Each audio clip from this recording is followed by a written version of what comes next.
ಬೆಳಗಾವಿ ರಾಜ್ಯೋತ್ಸವ ಮೆರವಣಿಗೆಯಲ್ಲಿ ದುಷ್ಕರ್ಮಿಗಳು 5 ಚಾಕು ಇರಿದಿದ್ದಾರೆ. ಬೆಳಗಾವಿಯ ಸದಾಶಿವನಗರದ ಲಕ್ಷ್ಮೀ ಕಾಂಪ್ಲೆಕ್ಸ್ ಬಳಿ ಈ ಘಟನೆ ನಡೆದಿರೋದು. ರಾಜ್ಯೋತ್ಸವ ಪ್ರಯುಕ್ತ ರೂಪಕಗಳ ಮೆರವಣಿಗೆ ಆಗ್ತಾ ಇತ್ತು. ಸಾವಿರಾರು ಜನ ಮೆರವಣಿಗೆಯಲ್ಲಿ ಹೊಟ್ಟೆ ಬೆನ್ನಿಗೆ ಚಾಕು ಇರಿದು ಅಟ್ಟಹಾಸ ಮೆರೆದಿದ್ದಾರೆ. ಗುರುನಾಥ ವಕ್ಕುಂದ, ಸಚಿನ್ ಕಾಂಬ್ಳೆ, ಲೋಕೇಶ್ ಬೆಟಗೇರಿ, ವಿನಾಯಕ್ ಹಾಗೂ ನಜೀರ್ ಪಠಾಣ್ಗೆ ಚಾಕು ಇರಿದಿದ್ದು ಬೆಳಗಾವಿ ಬೀಮ್ಸ್ ಆಸ್ಪತ್ರೆಯಲ್ಲಿ ಚಿಕಿತ್ಸೆ ನೀಡಲಾಗ್ತಾ ಇದೆ. ಬೀಮ್ಸ್ ಆಸ್ಪತ್ರೆಗೆ ಭೇಟಿ ನೀಡಿ ಕಮಿಷನರ್ ಭೂಷಣ್ ಬೊರಸೆ ಚಾಕು ಇರಿತಕ್ಕೊಳಗಾದವರನ್ನ ವಿಚಾರಿಸಿ ಮಾಹಿತಿಯನ್ನು ಪಡ್ಕೊಂಡಿದ್ದಾರೆ.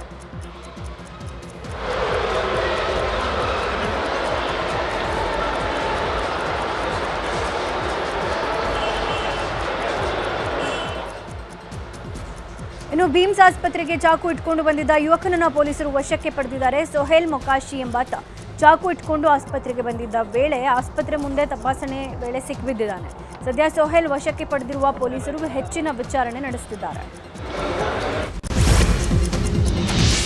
70ನೇ ಕನ್ನಡ ರಾಜ್ಯೋತ್ಸವ ಪ್ರಯುಕ್ತ ಕರ್ನಾಟಕದ 70 ಸಾಧಕರಿಗೆ ಕನ್ನಡ ರಾಜ್ಯೋತ್ಸವ ಪ್ರಶಸ್ತಿ ನೀಡಿ ಗೌರವಿಸಲಾಗಿದೆ.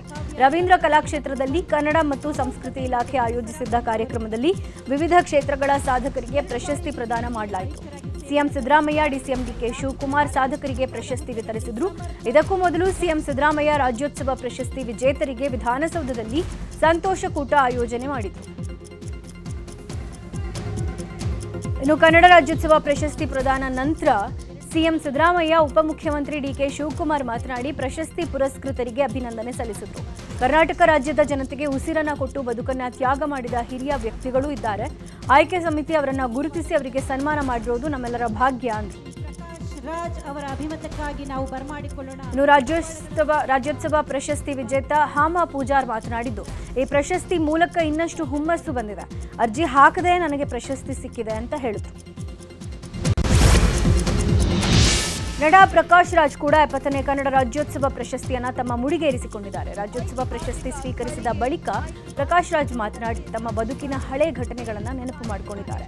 ಕಾಲೇಜಿನಲ್ಲಿ ಕಾಮರ್ಸ್ ಓದುವಾಗ ಬ್ಯಾಂಕ್ ಮ್ಯಾನೇಜರ್ ಆಗೋಕೆ ಇಷ್ಟ ಇರಲಿಲ್ಲ. ಹಾಗಾಗಿ ನಾಟಕ ನಟನೆಗಾಗಿ ನಡ್ಕೊಂಡು ಕಲಾಕ್ಷೇತ್ರಕ್ಕೆ ಬಂದಿದ್ದೆ.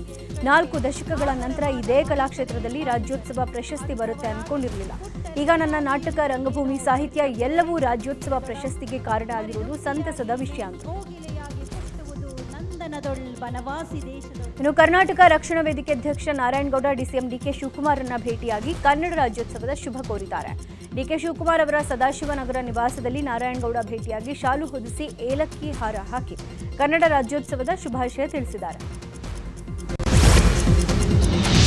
ಕನ್ನಡ ಪುಸ್ತಕಗಳ ಸಗಟು ಖರೀದಿಗೆ ಕ್ರಮ ಕೈಗೊಳ್ಳುವಂತೆ ಸಿಎಂ ಸಿದ್ದರಾಮಯ್ಯಗೆ ಕೇಂದ್ರ ಸಚಿವ ಎಚ್.ಡಿ. ಕುಮಾರಸ್ವಾಮಿ ಪತ್ರ ಬರೆದಿದ್ದಾರೆ. ಕಳೆದ 4-5 ವರ್ಷದಿಂದ ಸರ್ಕಾರಿ ಗ್ರಂಥಾಲಯಗಳಿಗೆ ಪುಸ್ತಕ ಖರೀದಿ ಆಗಿಲ್ಲ.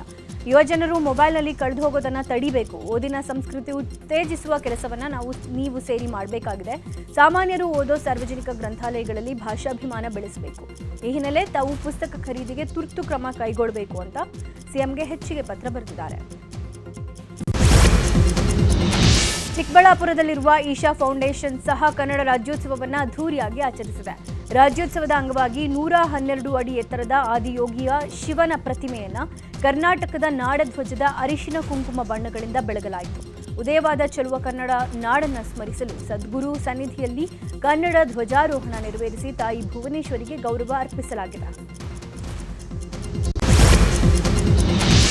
ಟನಲ್ ಯೋಜನೆ ವಿರೋಧಿಸಿರುವ ಬಿಜೆಪಿ ಸರ್ಕಾರದ ವಿರುದ್ಧ ಇಂದಿನಿಂದ ಜನಾಂದೋಲನಕ್ಕೆ ಮುಂದಾಗಿದೆ.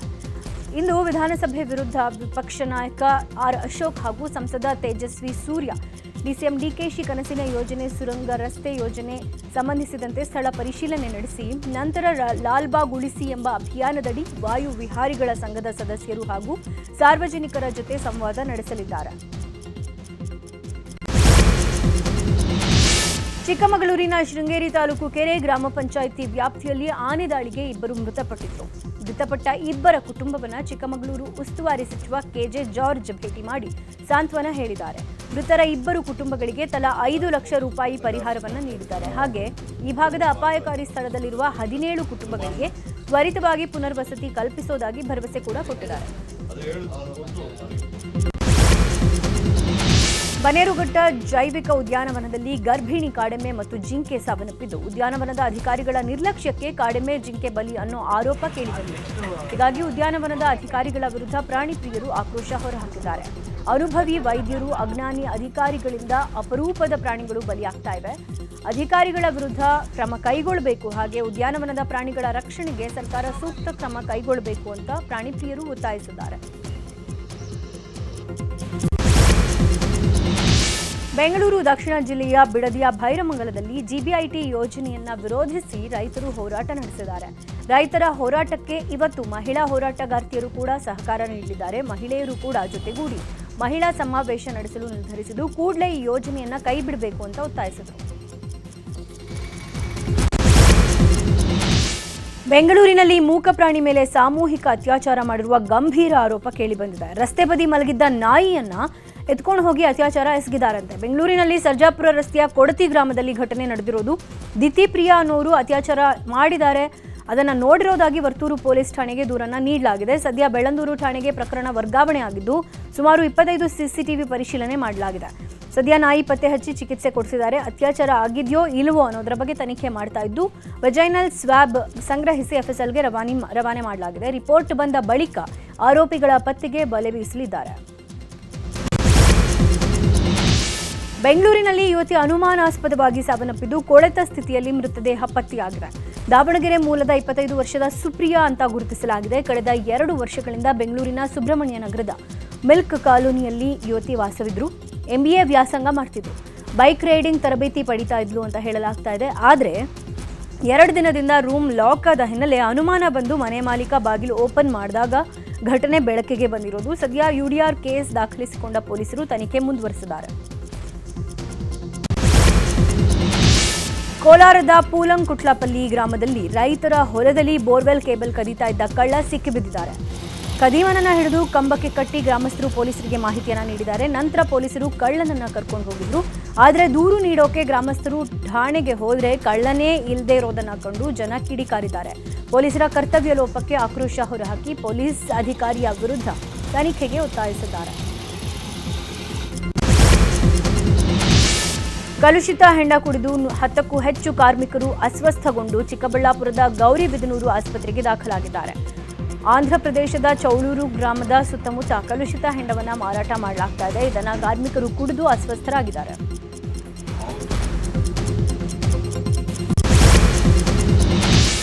ಚಿಂತಾಮಣಿ ನಗರದ ಕೀರ್ತಿ ಬಡಾವಣೆಯಲ್ಲಿ ಅಕ್ರಮ ಗಾಂಜಾ ಮಾಡ್ತಾ ಇದ್ದ ಮಹಿಳೆಯನ್ನ ಬಂಧಿಸಲಾಗಿದೆ. ಖಚಿತ ಮಾಹಿತಿಯ ಮೇರೆಗೆ ಡಿವೈಎಸ್ಪಿ ಮುರಳೀಧರ್, ಸಿಪಿಐ ವಿಜಿಕುಮಾರ್ ನೇತೃತ್ವದಲ್ಲಿ ದಾಳಿಯನ್ನ ಮಾಡಿ ಶಬಾನಾ ಅನ್ನೋ ಮಹಿಳೆಯನ್ನ ಅರೆಸ್ಟ್ ಮಾಡಿದ್ದಾರೆ. ಬಂಧಿತ ಮಹಿಳೆಯಿಂದ 2 ಕೆಜಿ 400 ಗ್ರಾಂ ಗಾಂಜಾ ವಶಕ್ಕೆ ಪಡೆದಿದ್ದಾರೆ. ಸಂಕಷ್ಟದಲ್ಲಿದ್ದ ರಾಜ್ಯದ ಮಾವು ಬೆಳೆಗಾರರ ಬೇಡಿಕೆಗೆ ಸ್ಪಂದಿಸಿದ ಕೇಂದ್ರ ಸರ್ಕಾರ ಸಿಹಿ ಸುದ್ದಿ ಕೊಟ್ಟಿದೆ. ಬೆಂಬಲ ಬೆಲೆ ನೀಡುವಂತೆ ಕೇಂದ್ರ ಸಚಿವರಿಗೆ ಮಾಜಿ ಪ್ರಧಾನಿ ದೇವೇಗೌಡರು ಪತ್ರ ಬರೆದಿದ್ರು. ಇದೀಗ ಮಾಜಿ ಪ್ರಧಾನಿ ದೇವೇಗೌಡರ ಮನವಿಗೆ ಸ್ಪಂದಿಸಿದ ಕೇಂದ್ರ ಸರ್ಕಾರ ಬೆಂಬಲ ಬೆಲೆ ಘೋಷಣೆ ಮಾಡಿದೆ. ಪ್ರತಿ ಕ್ವಿಂಟಾಲ್ಗೆ 1616 ರೂಪಾಯಿ ಬೆಂಬಲ ಬೆಲೆ ಘೋಷಣೆ ಮಾಡಿದ್ದು, ಇದರಿಂದ ಸುಮಾರು 2.5 ಲಕ್ಷ ರೈತರಿಗೆ ಅನುಕೂಲ ಆಗಲಿದೆ. ಕೋಲಾರ ತಾಲೂಕಿನ ಕೂತಾಂಡಹಳ್ಳಿ ಸರ್ಕಾರಿ ಶಾಲೆ ಅವ್ಯವಸ್ಥೆಯ ಆಗರ ಆಗಿದೆ. ಶಾಲೆಯ ಕಟ್ಟಡದ ಗೋಡೆ ಬಿರುಕು ಬಿಟ್ಟಿದ್ದು ಕುಸಿಯೋ ಹಂತಕ್ಕೆ ತಲುಪಿದೆ. ಇದೇ ಕೊಠಡಿಯಲ್ಲಿ 13 ಮಕ್ಕಳಿಗೆ ಪಾಠ ಮಾಡಲಾಗ್ತಾ ಇದೆ. ಈ ಬಗ್ಗೆ ನಿಮ್ಮ ನ್ಯೂಸ್ 18 ಸೆಪ್ಟೆಂಬರ್ 13ರಂದೇ ವರದಿ ಪ್ರಸಾರ ಮಾಡಿತ್ತು. ಆಗ ಶಾಲೆ ದುರಸ್ತಿ ಮಾಡಿಸುವ ಭರವಸೆಯನ್ನ ನೀಡಿದ ಕೋಲಾರ ಕ್ಷೇತ್ರ ಶಿಕ್ಷಣಾಧಿಕಾರಿ ಮಧು ಮಾಲ್ತಿ ಡಿಡಿಪಿಐಗೆ ಪತ್ರ ಬರೆದಿದ್ದಾರೆ. ಸಮಸ್ಯೆ ಕುರಿತು ಪತ್ರ ಬರೆದು 1.5 ತಿಂಗಳಾದರೂ ದುರಸ್ತಿ ಆರಂಭ ಆಗಿಲ್ಲ. ಆರ್ಎಸ್ಎಸ್ ಪಥಸಂಚಲನಕ್ಕೆ ಅವಕಾಶ ಕೊಡಬಾರದು, ಆರ್ಎಸ್ಎಸ್ ಬ್ಯಾನ್ ಮಾಡಬೇಕು ಎಂದಿದ್ದ ಪ್ರಿಯಾಂಕ್ ಖರ್ಗೆ ಕೊಟ್ಟ ಹೇಳಿಕೆಗೆ ವಿಜಯೇಂದ್ರ ವ್ಯಂಗ್ಯವಾಡಿದ್ದಾರೆ. ಶಿವಮೊಗ್ಗದಲ್ಲಿ ಮಾತನಾಡಿದ ಬಿಜೆಪಿ ರಾಜ್ಯಾಧ್ಯಕ್ಷ ವಿಜಯೇಂದ್ರ, ಆರ್ಎಸ್ಎಸ್ 100 ವರ್ಷ ಪೂರೈಸಿದ ಹಿನ್ನೆಲೆ ದೇಶದಾದ್ಯಂತ ಪಥಸಂಚಲನ ನಡೆದಿದೆ. ಮಲ್ಲಿಕಾರ್ಜುನ್ ಖರ್ಗೆ, ಪ್ರಿಯಾಂಕ್ ಖರ್ಗೆ ಹೇಳಿಕೆ ಆರ್ಎಸ್ಎಸ್ ಮೇಲೆ ಪ್ರಭಾವ ಬೀರಲ್ಲ. ಪ್ರಿಯಾಂಕ್ ಖರ್ಗೆ ಪ್ರಚಾರ ಗಿಟ್ಟಿಸಿಕೊಳ್ಳೋಕೆ ಹೊರಟಿದ್ದಾರೆ ಎಂದರು. ಕಾರ್ಮಿಕ ಸಚಿವರ ತವರು ಜಿಲ್ಲೆಯಲ್ಲೇ ಕಾರ್ಮಿಕರು ಬೀದಿಗೆ ಬಿದ್ದಂತಾಗಿದೆ. ಧಾರವಾಡದ ಬೇಲೂರು ಕೈಗಾರಿಕಾ ಪ್ರದೇಶದಲ್ಲಿನ ಗ್ವಾಲಾ ಕ್ಲೋಸರ್ಸ್ ಎಂಬ ಕಾರ್ಖಾನೆ ಏಕಾಏಕಿ ಲಾಕ್ ಆಗಿದೆ. 2014ರಲ್ಲಿ ಆರಂಭವಾಗಿದ್ದ ಗ್ವಾಲಾ ಕ್ಲೋಸರ್ಸ್ ಕಾರ್ಖಾನೆ ಮದ್ಯದ ಬಾಟಲ್ ಕ್ಯಾಪ್ ತಯಾರಿ ಮಾಡ್ತಾ ಇತ್ತು. ಇದನ್ನೇ ನಂಬಿಕೊಂಡು 100 ಮಂದಿ ಕಾರ್ಮಿಕರು ಜೀವನ ನಡೆಸ್ತಾ ಇದ್ರು. ಆದರೆ ಇದೀಗ ಯಾವುದೇ ಮಾಹಿತಿಯನ್ನ ಕೊಡದೆ 2 ತಿಂಗಳ ಸಂಬಳನೂ ಹಾಕದೆ ಕಾರ್ಖಾನೆ ದಿಢೀರ್ ಬಂದ್ ಮಾಡಿದ್ದಾರೆ.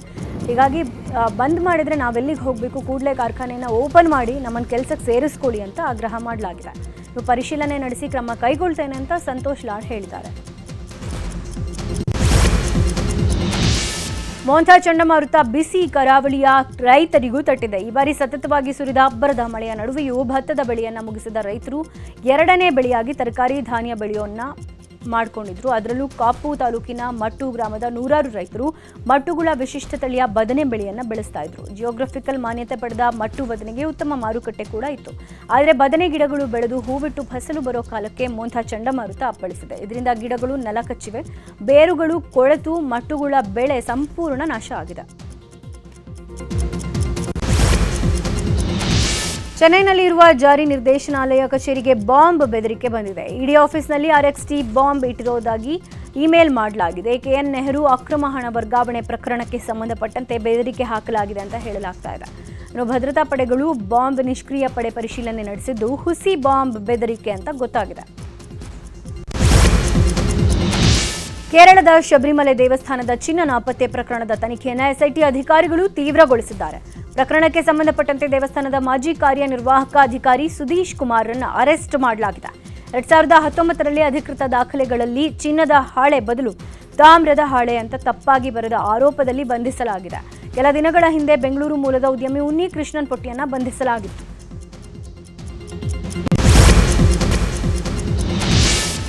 ಭಾರತೀಯ ನೌಕಾಪಡೆಗೆ ಸಹಾಯವಾಗುವ ಸಂವಹನ ಉಪಗ್ರಹ ಉಡಾವಣೆ ಮಾಡಲು ಭಾರತೀಯ ಬಾಹ್ಯಾಕಾಶ ಸಂಶೋಧನಾ ಸಂಸ್ಥೆ ಸಜ್ಜಾಗಿದೆ.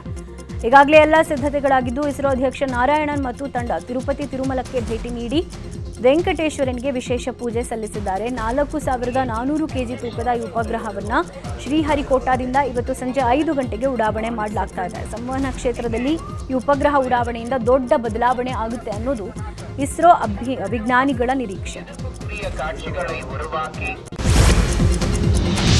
ಇಂದು ಭಾರತ ಮತ್ತು ಸೌತ್ ಆಫ್ರಿಕಾ ನಡುವೆ ಮಹಿಳಾ ವಿಶ್ವಕಪ್ ಫೈನಲ್ ನಡೆಯಲಿದೆ. ಭಾರತದ ಮಹಿಳಾ ತಂಡ ಗೆಲುವು ಸಾಧಿಸಿದರೆ 125 ಕೋಟಿ ರೂಪಾಯಿ ಬಹುಮಾನ ಸಿಗಲಿದೆ. ನವಿ ಮುಂಬೈನ DY ಪಾಟೀಲ್ ಕ್ರೀಡಾಂಗಣದಲ್ಲಿ ಪಂದ್ಯ ನಡೆಯಲಿದ್ದು ಅಭಿಮಾನಿಗಳು ಕಾತುರದಿಂದ ಕಾಯ್ತಿದ್ದಾರೆ. ಆದರೆ ಟಿಕೆಟ್ ಹಂಚಿಕೆ ಸಮಸ್ಯೆ ಬಗ್ಗೆ ಕ್ರೀಡಾ ಪ್ರೇಮಿಗಳು ಅಸಮಾಧಾನ ಹೊರಹಾಕಿದ್ದಾರೆ.